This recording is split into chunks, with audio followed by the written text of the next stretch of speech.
በኢትዮጵያ የፖሊስ ታሪክ ውስጥ ጉልህ አሻራቸውን ካኖሩ ተቋማት መካከል አንዱ የሆነው በ1939 የተመሰረተው የቀድሞው አባዲና ፖሊስ ኮሌጅ የአሁኑ የኢትዮጵያ ፖሊስ ዩኒቨርሲቲ በሳይንሳዊ ስነ ዘዴ የተቃኘ ፖሊሳዊ አመራር በማፍራት ሂደት ውስጥ ጉልህ ሚናውን እየተጫወተ ነው። ብቃት ያለው ኮሚትመንት ያለው ጥሩ የሆነ ብቃት ያለው ሰው ያስፈልጋል። እንዲኖር እንደገና ዩኒቨርሲቲያችን ትልቅ ሚና ይጫወታል። ዩኒቨርሲቲው እንደ ታሪክ ከ1939 ጀምሮ የነበረ ዩኒቨርሲቲ ነው። ከማንኛውም ዩኒቨርሲቲ በፊት የተቋቋመ ዩኒቨርሲቲ ነው። ያ ዩኒቨርሲቲ በጥናትና ምርምር በትምህርት በስልጠና በጥናትና ምርምር አጠቃላይ ብዙ ስራዎች ይሰራል ዩኒቨርሲቲ። ከዘመናት በኋላ ደግሞ ከፍ ብሎ ከዲግሪ ከዛ ከዲግሪ ደግሞ ወደ ማስተርስ አሁን ደግሞ እስከ ፒኤችዲ ድረስ ትምህርት ጀምሮ የኢትዮጵያን ፖሊስ ትምህርት እንግዲህ እንደስሙ የኢትዮጵያ ፖሊስ ዩኒቨርሲቲ የመላ ኢትዮጵያን ፖሊስ ዩኒቨርሲቲ ነው። እያፈራ ባለሙያዎችን መሪዎችን እያፈራ የሰራዊቱን ያሳደገ ለህዝብ የሚሰጠውን አገልግሎት በዛ ልክ እንዲያድግ ያደረገ ተቋም ነው። አሁን ላይ በትምህርት ሚኒስቴር መመዘኛ መሰረት ብቁ አመራሮችን በፖሊሳዊ ክህሎት በማብቃት ወደ ስራ እንዲሰማሩ እያደረገ የሚገኘው ዩኒቨርሲቲው በተለይ ተለዋዋጩን የቴክኖሎጂ ስርዓት በሚገባ የሚገነዘብና ዘመኑን የዋጀ ሙያተኛ ለማፍራት ለዘርፉ የምርምር ስራዎች ትኩረት ሰጥቶ እየተንቀሳቀሰ ይገኛል። ቴክኖሎጂን በመጠቀም ወይንም ቴክኖሎጂን ለመፍጠር ሪሰርች እና ኢኖቬሽንን አንድ ላይ ነው አሁን መርጅ እያደረግን ያለነው። የምንሰራቸው ከዚህ በኋላ የሚሰሩ የሪሰርች ኢንስቲትዩት አለን።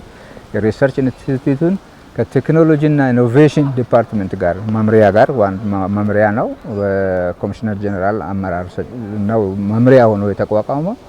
ይሄንን መምሪያ ከሪሰርች ኢንስቲትዩት ጋር መርጅ በማድረግ አሁን ጥናቶቻችን የሚሆኑ ምንድነው ለኢትዮጵያ ፖሊስ በዚህ ሰዓት የሚያስፈልግ ቴክኖሎጂ እንዴት እንፍጠር ነው። በተለያዩ መጠሪያዎች ከ7 አስርት ዓመታት በላይ ገናና ስሙን ያተመው የኢትዮጵያ ፖሊስ ዩኒቨርሲቲ ከዚህ ቀደም በተለመዱ ፖሊሳዊ ስራዎች ላይ ብቻ ትምህርትና ስልጠና ሲሰጥ መቆየቱን ያስታወሱት የፌዴራል ፖሊስ ጠቅላይ አዛዥ ኮሚሽነር ጀነራል ደመላሽ ገብረ ሚካኤል የጸጥታ ተቋማት የለውጥ ትግበራን እውን ሲያደርጉ ዩኒቨርሲቲውን በዚሁ ሂደት እንዲያልፍ መደረጉን ጠቁሟል። ተቋማዊ ነጻነቱ ተጠብቆለት የዘርፉን ፍላጎት ማዕከል ባደረገ መልኩና ዘመናዊ የማድረግ አቅሙ የጎለበተ ሙያተኛን ማፍራት የሚያስችለውን ቁመና እንዲቀዳጅ ተደርጓልም ነው ያሉት። ራሱን በበጀት እንዲያስተዳድርና ከ2013 እና ከዛ ፊት የነበረውን የበጀት ሲመደብለት የነበረውን ዛሬ ላይ በ10 እጥፍ በጀቱ ያደገ የተለያዩ ፕሮጀክቶችን መስራት የሚያስችል አቅም የተፈጠረለትና አሁን ላይ ከሰርቲፊኬት ጀምሮ እስከ 3ኛ ዲግሪ ወይንም የፒኤችዲ ፕሮግራም ድረስ 41 የተለያዩ ፕሮግራሞችን ማሰልጠን የሚችልና በጣም ፕሮፌሽናል ይሆኑ በፖሊስ ውስጥ የተሻለ ፕሮፌሽናል ስራ መስራት የሚችሉና መምራት የሚችሉ መኮንኖችንና አባላትን ማሰልጠን የደረሰበት ደረጃ ላይ ደርሷል። በዚህም ሀገሪቱ ካለችበት የለውጥ ምህዋር ጋር እኩል እንዲጓዝ ብሎም የረቀቁ የወንጀል ድርጊቶችን ቀድሞ መከላከል የሚያስችል ቁመና እንዲገነባም አድራሽ የስልጠና መርሃ ግብሮችን እንዲከፍት በማድረግ ብቁ ሙያተኛን ማፍራትም ችሏል። በተለይ ምርመራ ስራችንን ሰብአዊ መብትን ባከበረና በጣም ባደገ በእውቀት የሚመራበትን ስራ ለመፍጠር የወንጀል ምርመራ አካዳሚን በኢትዮጵያ ፖሊስ ዩኒቨርሲቲ በሚገኘው የፎረንሲክ ሳይንስ ምርምርና ምርመራ ማዕከል የወንጀል ምርመራ አካዳሚን ከፍተናል።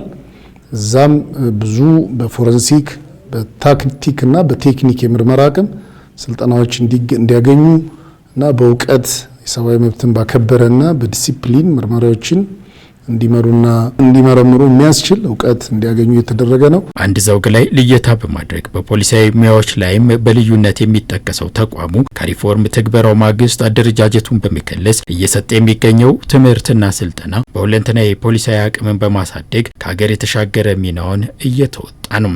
ዩኒቨርሲቲው እንዳጠቃላይ ከመደበኛ ስልጠና ጀምሮ አጠቃላይ ስልጠናዎች የሚሰጥበት የራሱ ዲፓርትመንት አለ፣ የራሱ ሜቶዶሎጂ አለው፣ ስልጠና ይሰጣል። ይሄ የሰራዊቱን ኦንጆብ ትሬኒንግ ራሱን በኦፕሬሽን በስራ አመራር በመፈጸም አቅም በምርመራ አቅም መከላከል አቅም የሚያሳድግ በዩኒቨርሲቲ ደረጃ አካዳሚዎች አሉ፣ ኮሌጆች አሉ። እንደ ዩኒቨርሲቲ ግን ኢትዮጵያ ፖሊስ ዩኒቨርሲቲ መጀመሪያ ነው። ያ ሲባል ከምስራቅ አፍሪካ የምንቀበላቸውም አሉ። ኢትዮጵያ ውስጥም ከተለያየ ክልሎች እንቀበላለን።